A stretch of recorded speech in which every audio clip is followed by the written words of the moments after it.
melalui persaingan politik oleh soal-soal persyaratan percaya segala macam itu, maka dia cari kanal. Jadi itu konteks besarnya tuh kira-kira tuh. Kenapa kemudian misalnya buruh menuntut Omnibus Law dibatalkan, kenapa masyarakat adat tetap bergerak untuk mempertahankan hak pelayan mereka tuh. Ini semua karena tidak ada kejelasan regulasi. Tapi itu saya jadikan aja sebagai patokan kalau kita bicara. Yang lebih penting adalah saya mengantisipasi pertanyaan-pertanyaan wartawan yang bersifat. Jadi itu intinya.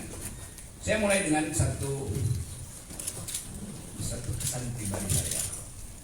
Pertama, kurang lebih 1 minggu ini ketika kasus ini mulai beredar, saya ada di mungkin 9-10 kota di Lombok, Jawa Timur, Jawa Tengah, diundang oleh para mahasiswa itu dengan maksud saya memberi seperti umum.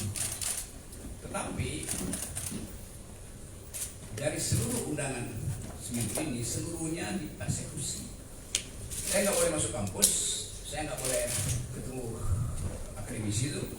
Jadi ada dugaan saya bahwa soal ini ya soal biasa aja kan. Mau dibuat penjara hukum, oke. Tetapi jangan halangi saya untuk bicara dengan para mahasiswa. Yang menggemparkan kemarin adalah di yang saya tahu di Jogja itu saya dihalangi untuk kemudian lebih 1.500-2.000 mahasiswa. Justru itu dihalangi oleh PDIP. Dan saya merasa buat apa menghalangi saya, toh kalian partai kan, kalian punya kekuatan untuk mengubah undang-undang itu. Silahkan ubah undang-undang DPR, buat intelektual atau akademisi atau kritis sosial nggak boleh bertemu mahasiswa itu. Jadi itu yang saya sayangkan. Padahal saya bertahun-tahun mengajar di sekolah Megawati itu tentang pikiran bangsa. Kalau saya mau terangkan pikiran bangsa, kok dihalangi oleh partai? Gimana saya mengajar tentang pikiran bangsa? Tapi saya pahami itu. Jadi terlihat di publik sekarang ada perselisihan tentang kasus saya. Mereka yang mengerti pro saya mengatakan bahwa itu bukan hinaan, itu kritik. Mau saya lanjutkan argumennya. Jadi saya berterima kasih kepada mereka yang menganggap bahwa saya justru membuka pembicaraan untuk menghidupkan diskursus tentang apa sebetulnya yang disebut kritik publik terhadap pejabat publik. Nah, saya berterima kasih pada mereka. Mereka mendukung saya banyak wawancara di media massa itu, dan bahkan sebagian memuji-puji saya bahwa saya memulai satu tradisi untuk memperlihatkan bahwa diskursus publik itu tidak boleh dihalangi oleh dendam pribadi. Memang itu dasarnya. Jadi sekali lagi itu poinnya. Tetapi saya mengerti bahwa kasus ini kemudian membuka perselisihan di publik antara yang pro dan kontra. Nah, itu yang membuat kehebohan. Kehebohan itu bisa ditafsirkan sebagai keonaran secara hukum itu. Itu pentingnya kita pahami bahwa sesuatu yang disodorkan untuk dijadikan target keonaran itu bisa disponsor oleh siapapun. Kan itu maksudnya kan. Nah, saya minta maaf terhadap keadaan hari ini yang menyebabkan perselisihan itu berlanjut tanpa arah itu. Lalu saya merasa kok ini kenapa nggak bisa diselesaikan secara hukum? Atau menghina Jokowi sebagai individu, tidak. Karena ada urusan saya dengan Pak Jokowi. Karena itu saya kira Pak Jokowi juga mengerti itu yang menyebabkan Pak Jokowi tidak mau melaporkan saya. Kan Pak Jokowi mengerti bahwa yang saya ucapkan itu kritik terhadap kedudukan publik dia, jabatan publik dia. Poinnya di situ dulu tuh. Jadi bab pertama saya mau terangkan bahwa di dalam demokrasi persaingan pikiran itu dilegalkan, bahkan dianjurkan supaya kita bisa menapis mana yang disembunyikan, mana yang sebetulnya genuine, mana yang sebetulnya palsu.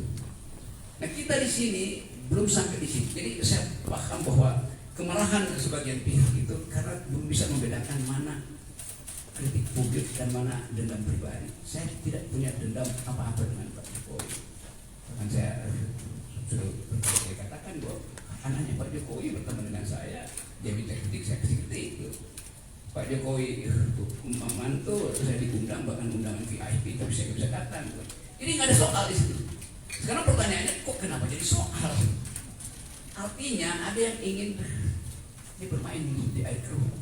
Tapi saya mengerti tahun politik pasti ada sifat semacam itu untuk mengambil keuntungan dari problem ini. Bagian kedua saya mau terangkan khusus terhadap mereka yang salah mengerti apa yang saya ucapkan di forum dulu itu. Saya hanya mengkritik dua hal pada waktu itu. Satu soal IKN, satu soal Omnibus Law. Ya. Saya terangkan bahwa saya pro gerakan buruh yang akan demo tanggal 10 karena sudah berbulan-bulan proposal buruh itu diabaikan pemerintah. Bahkan saya terangkan di situ bahwa Omnibus Law itu kemaksiatan politik karena menghina hak buruh untuk memperoleh sebetulnya cuma pendapatan. Jadi Omnibus Law itu menyingkirkan hak kesejahteraan buruh. Kalau ada dalil enggak itu buruh itu memang sudah berencana secara periodik untuk demonstrasi, bukan saya kompromi. Saya tahu bahwa buruh merencanakan itu dari awal. Tapi dari 2 tahun lalu itu gerakan buruh kan terus menerus tuh. Jadi apa yang salah? Lalu dianggap saya mendorong makar segala macam. Oke, itu kasus BRI pertama tuh. Kasus yang menyebabkan terjadi keriuhan itu saya membela di pidato itu. Seandainya saya nggak pidato di situ mungkin nggak ada soal. Tetapi tentu kekuasaan menganggap bahwa gerakan buruh ini akan mengeskalasi itu. Karena itu ya oke, dicari cara supaya dia boleh. Jadi kasus pertama. Kasus kedua adalah soal IKN. Tiba-tiba masyarakat Dayak menganggap saya menghina adat Dayak. Di mana hinaannya? Saya justru membela hak masyarakat adat untuk tidak dieksploitasi oleh investor Cina. Gimana mungkin? Mungkin udah 5-6 kali saya ke Kalimantan diundang oleh universitas, diundang oleh komunitas masyarakat adat untuk minta pendapat saya. Tetap pendapat saya, IKN ini berbahaya secara diplomasi, berbahaya secara geopolitik, dan bahkan berbahaya secara kebudayaan. Karena pasti kalau ada IKN di situ, masyarakat adat akan tersingkir. Dan itu artinya hilang jejak kultural kita di situ. Jadi dari awal saya membela masyarakat adat, Dayak, Banjar segala macam di situ. Jadi kalau ada satu theatrical, ada binatang digorok di situ, saya menyesalkan. Siapa yang provokasi teman-teman Dayak saya yang pernah berkali-kali mengundang saya? Itu soalnya tuh. Jadi soal-soal semacam ini yang mau saya ucapkan untuk menerangkan bahwa saya mencintai bumi Kalimantan karena saya bertahan jangan itu dijual. Pada waktu itu 2 hari sebelumnya kan beritanya Pak Jokowi pergi ke Cina untuk minta investor asing tanam. Bahkan kira-kira Pak Jokowi bilang udah saya kasih konsesi 180 tahun, Anda tolong buatkan kami ibu kota. Bagaimana mungkin? Itu semua presiden menjual negara. Kenapa mesti presiden? Memang faktanya presiden berupaya menjual negara, menjual lahan di Kalimantan itu menjadikan IKN. Dia udah jual ke negara-negara Arab, nggak bisa, jual ke Kanada nggak bisa, sekarang jual ke Cina. Jadi poin saya di dalam soal itu adalah saya tetap tidak ingin IKN itu dijalankan, apalagi dalam soal perjanjian. Buat tadinya IKN itu adalah bisnis, ya oke, itu nggak ada pajak saya di situ.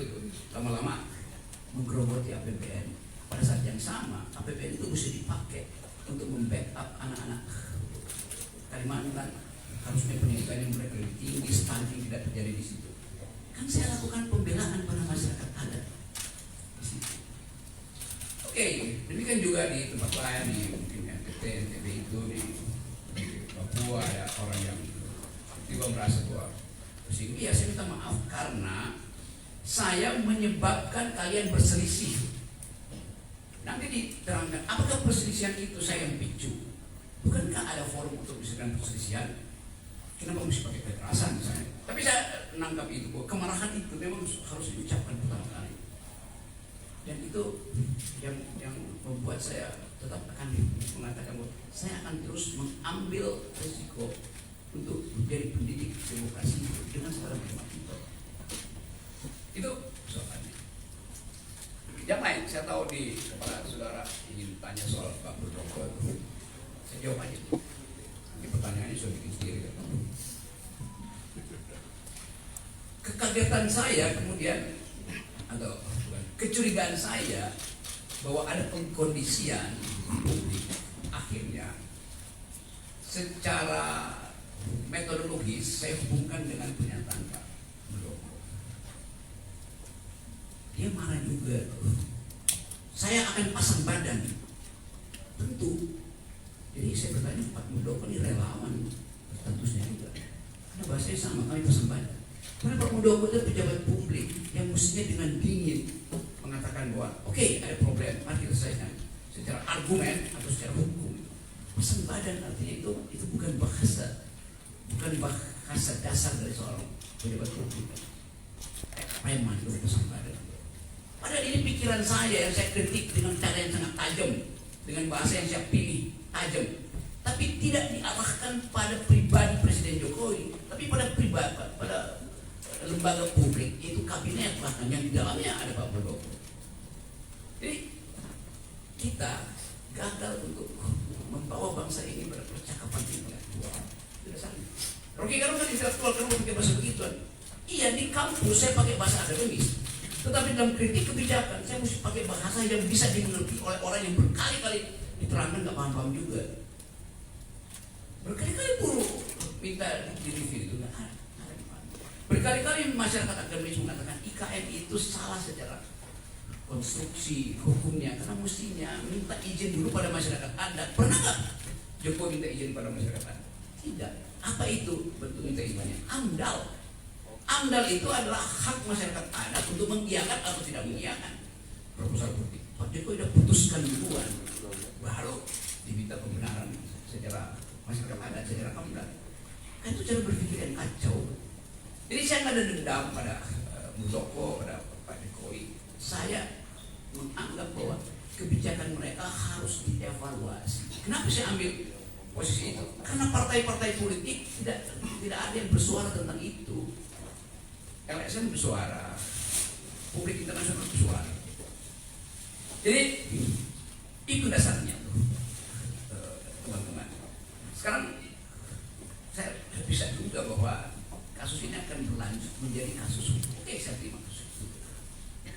Jadi poin saya adalah sekali lagi saya garis bawahi, saya minta maaf karena peristiwa itu membuat perselisihan ini makin menjadi-jadi. Itu intinya.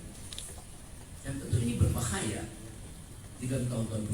Kenapa? Karena di belakang kasus ini berbagai macam kepentingan hincat untuk mengeksploitasi.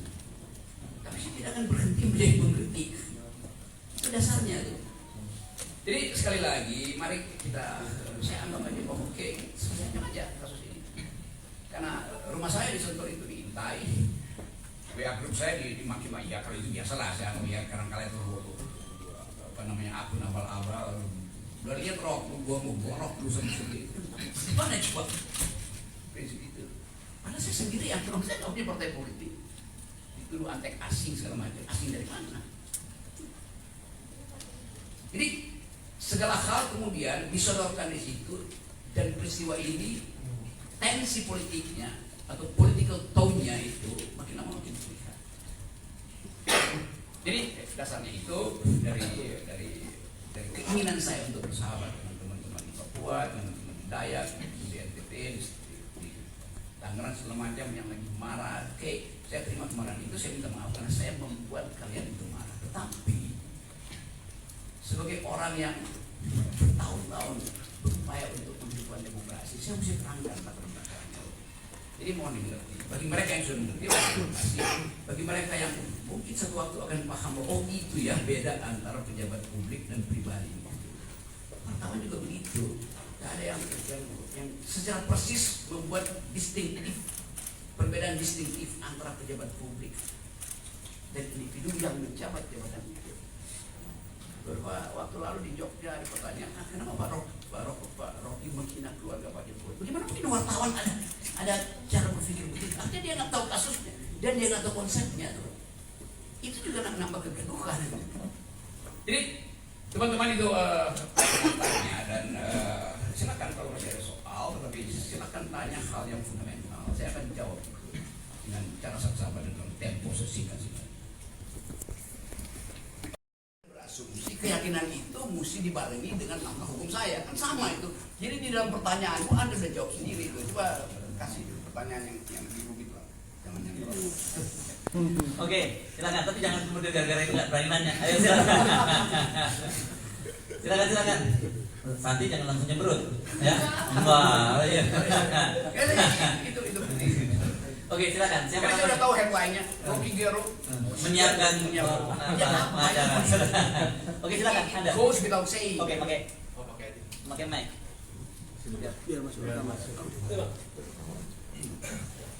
Izin Bang, saya Rizky dari Kompas.com. Nggak usah pakai izin ya, langsung Anda Siap. nanti minta ya. Oke, siap. Bang, kan tadi kan sudah disampaikan juga sama rekan saya kalau Polda Metro Jaya akan memproses laporan tersebut. Apakah nanti Bang Rocky siap menghadapi proses hukum tersebut atau gimana, Bang? Oke. Juga Yang lain. Dia nggak dengar pertanyaan Santi. Oh. Yang lain. Tadi ada Temen you bicara hal yang sama, you nanya juga tuh. Oke, yang lain. Dan di sini gini ya, jangan pakai izin ya. Wartawan itu mestinya egaliter ya. Saya sering perhatikan teman-teman kalau jumpa pers pakai izin, nggak usah izin. Hak Anda diberikan hak mewakili publik untuk menanyakan itu pada pejabat publik. Ya, sorry. Silakan. Sore Bang, saya Pak Bang dari Koya ini. Ya. Bang, laporan Anda di Baris Krim kan ditolak. Tapi kemarin Andi Gani, Kalimat itu laporan Anda di Baris Krim. enggak, laporan terhadap Anda di Baris Ya Krim kan itu ditolak. itu pakai bahasa yang benar. Ya, laporan terhadap Anda di Baris Krim itu ditolak oleh kepolisian, dan kemarin Andi Gani mengunjungi Baris Krim untuk mencari celah untuk menjerat Abang di pasal terkait IKN, penghinaan terhadap IKN. Menurut Abang apa sih, kan Abang sendiri mengucapkan tadi mendukung penolakan undang-undang Omnibus Law ya. Sedangkan Andi Gani sendiri dari tokoh buruh juga, Bang. Gimana Bang? Kenapa? Dia apa dalil Iya, Andi Gani, dia apa yang saya balik? Andi Gani itu mencoba menjerat Abang lewat. Ya oke, tunggu aja kalau cobaannya berhasil. Saya bisa jawab. Kan dia juga merasa dia masih mencoba apa coba? Coba kasih substansinya tuh. Dia mencoba. Bagaimana saya tanggapi seseorang yang lagi mencoba-coba? Iya. Masih Kalau mencari dia- celah hukum terhadap omongan Abang terhadap Udah ada dia sebut di celah hukumnya. belum sih. Ya udah bisa jawab dong.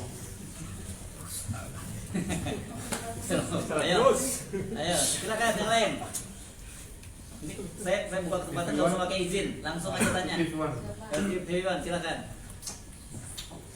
Sebutkan namanya biar kita Saya kenal. dari TV1 mau bertanya terkait dengan tadi kan dari PDI sendiri ada melarang, apakah itu salah satu melarang gitu untuk apa dengan mahasiswa seperti itu, karena kan Oh, yang di Jogja. yang di Jogja, betul. Nah, apakah itu merupakan salah satu upaya dari PDI untuk menyentil atau menyinggung terkait dengan sindiran kepada presiden, dan kemudian dan ini ada juga ada opsi gugatan hukum. Nah, ini bagaimana tanggapannya? Pakai mic. Kenapa dia nggak tahu pada PDIP? Karena kan Menurut Rocky PDIP kan itu PDIP yang punya pengetahuan. Kenapa dia larang? Kan justru itu yang saya tanya. Kenapa PDIP melarang saya untuk memberi ceramah? Saya bertanya itu supaya saudara tanyakan pada PDIP. Masa saya harus tanya saya kan? Coba dong itu ini. kemudian Sekjen PDIP Pak Hasto itu juga akan melakukan upaya dalam gugatan secara hukum, itu bagaimana, Bang? Oh, jangan upayakan dong, jangan dong. Kan dia berupaya pakai jalur itu. Coba betulin kalimatnya. Menurut aku bagaimana? Gimana saya jawab? Hal yang memang formil dia melakukan langkah hukum itu. Ya udah. Kan Anda mau saya menjawab di luar jawaban yang sana. Saya hormati. Padahal cuma itu jawaban aja. Nangkap nggak? Sorry ya, saya supaya tajam. Kalau nggak nanti headline-nya menceng-menceng gitu. Atau saya bilang, ya silakan Hasto. Lalu Anda sebut, Rocky kan mempersilahkan Hasto melakukan langkah hukum. Itu apa beritanya? Itu kan ada nilai. Memang begitu harusnya. Kan pertanyaan jurnalistik itu harus menimbulkan pertanyaan baru. supaya berkembang. Dan kalau sudah ditutup di situ ya, ini sorry saya kasih lihat tentang jurnalisme itu scrutinize. Coba tanya yang lain ini. Itu kan mudah. Karena itu saya tadi bilang di awal, saya mengantisipasi semua pertanyaan teman-teman. Nah, karena itu saya terangkan aja. Kan yang jadi isu selalu itu hinaan atau kritikan. Banyak orang menganggap itu kritikan. Oh, terima kasih kalau mereka anggap begitu. Ada yang bilang itu hinaan. Oke, Anda berhak bilang itu. Tapi ucapkan aja itu di dalam bentuk yang sama kan. Bukan dengan pamerkan kekerasan, itu tidak benar itu. Karena saya tidak memamerkan kekerasan. Oh iya, kekerasan naratif, oke, kita buktikan nanti apakah saya lakukan kekerasan naratif kan? Tetapi tadi saya sudah minta maaf karena saya memang menyebabkan perselisihan itu berlangsung. Itu intinya itu. Bukan saya minta maaf pada PDIP atau minta maaf pada relawan, itu soal lain itu. Bahwa saya menyebabkan dalam 1 minggu ini orang berselisih itu, ini hinaan atau kritikan kan, dasarnya itu kan. Ada yang menganggap bahwa ucapan saya itu ucapan binatang gitu. Oke, dia punya persepsi itu.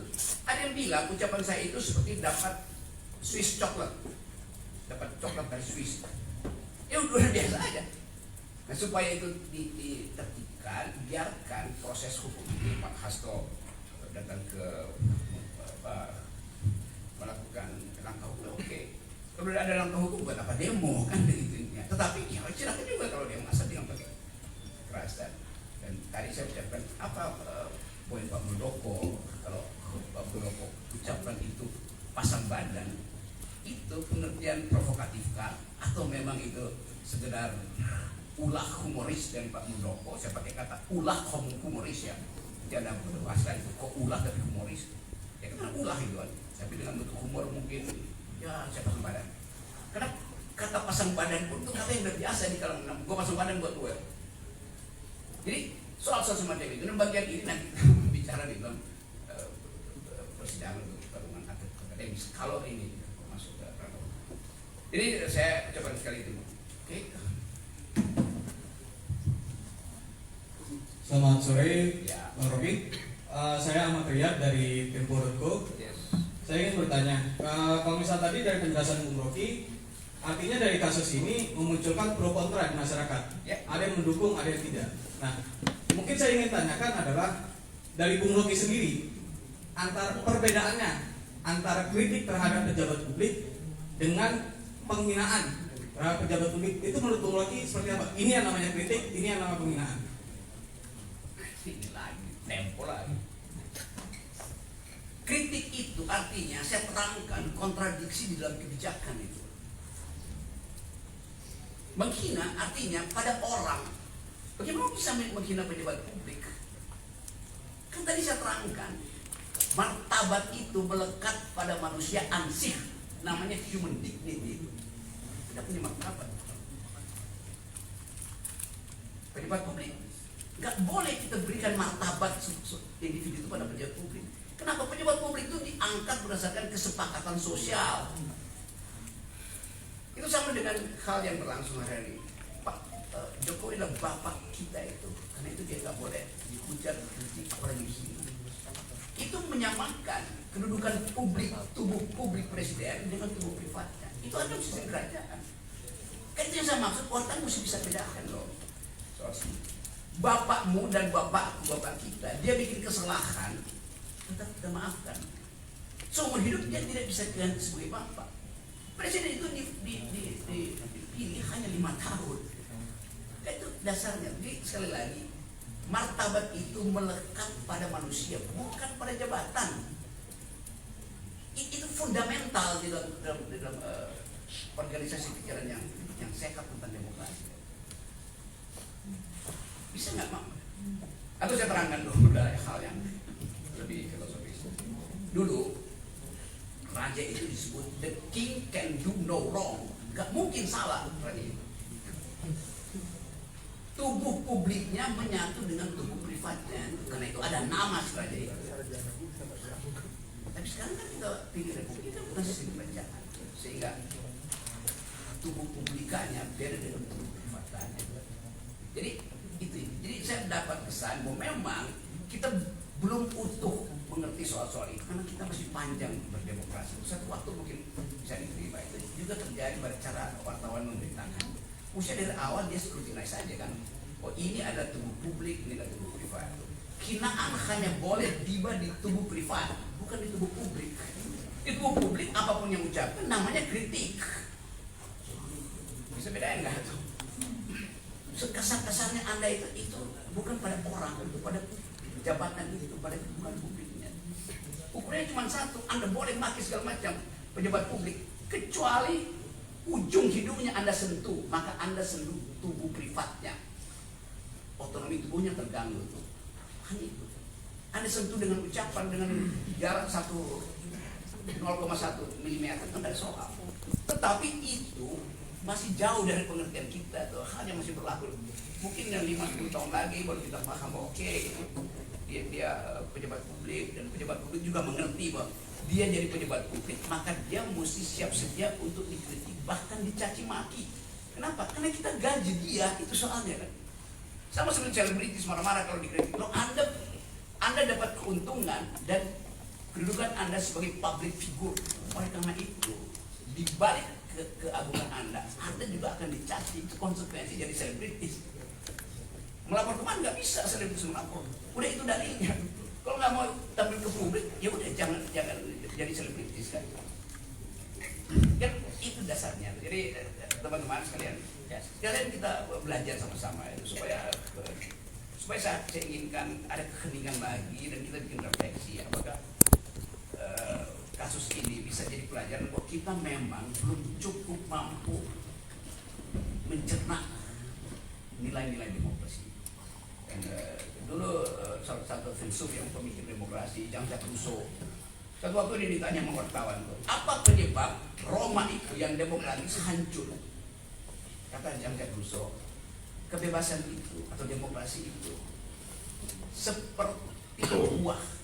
Dia bagus buat pencernaan, tapi hanya lambung yang sehat yang mampu mencernanya. Nah, lambung kita itu nggak sehat semua, sehingga gagal cerna marah gitu. Nggak salah sih. Padahal kan salah sendiri kenapa lambungnya nggak sehat. Oke, tadi ya Mbak ini. Tadi mic-nya di mana? Tolong dibantu ya. Saya tahu cara berpikir Pak Mahfud, tapi Pak Muldoko kan dia KSP itu. Yang orang akan nilai kenapa bahasa tubuhnya itu seperti imperatif, menekan itu dan itu intinya. Jadi satu waktu juga orang akan pertanyakan tuh, itu Pak Muldoko kan, oh itu sikap saya tuh karena saya ada prajurit tuh. Nggak bisa begitu, karena dia bukan lagi ada di dalam lingkungan militer, dia ada dalam lingkungan sipil KSP. Saya sebagai prajurit saya bisa dol, ya nggak bisa begitu. Sudah selesai itu periode itu kan.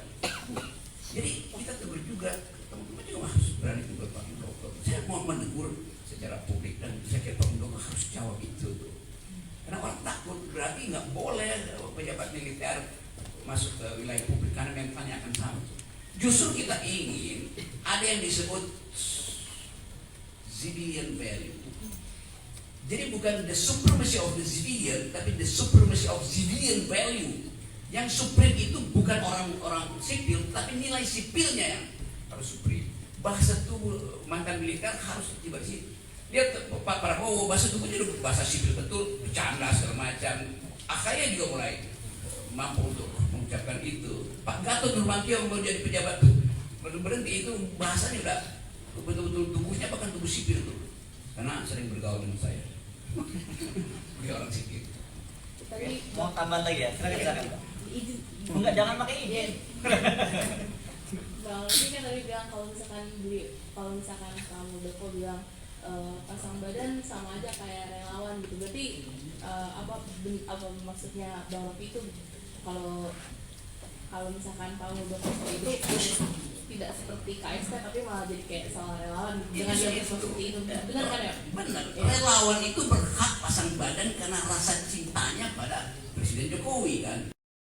Beda mental relawan itu mental yang mencintai karena menginginkan Jokowi jangan diganggu, atau memang ya udah secara personal karena bergaul dengan presiden maka dia going native.